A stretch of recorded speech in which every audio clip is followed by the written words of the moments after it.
It's a 5.4 idler pulley. This is a follow-up. I'm still working on it, but it don't take very long to get off there, just a couple seconds. But as you can see, the pulley is basically totally gone. It's pretty crazy. It's just from being hot. We was about 30 miles from home when we found out about it. So, and if you don't get it fast enough and you keep driving it, it'll grind a hole through your timing cover on the front of your motor, and then you'll have bigger problems. So it's not all the way through, luckily, but it's something you need to take care of right away. It ain't something to wait on. So we'll get her back together and I'll show you a video of what that looks like. That's what it's supposed to look like. Here's what it looked like when it came off, and here's the bolt that holds it on. I just held it onto the front of the car here, and it wasn't very tight.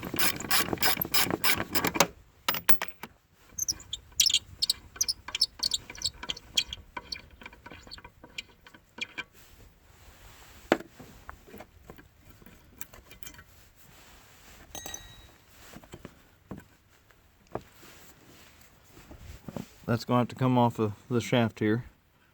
So I'm going to have to lay the phone down and tap on that. Alright, I got the rest of the bearing off the shaft. I ended up having to use my welding wedges and drove them in between on each side to push it off of there.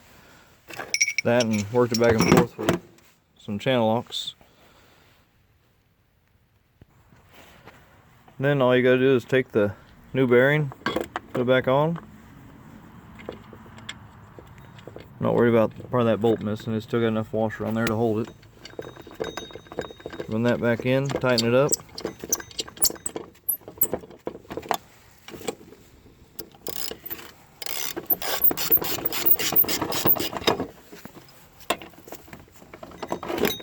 Anyway, tighten that back up and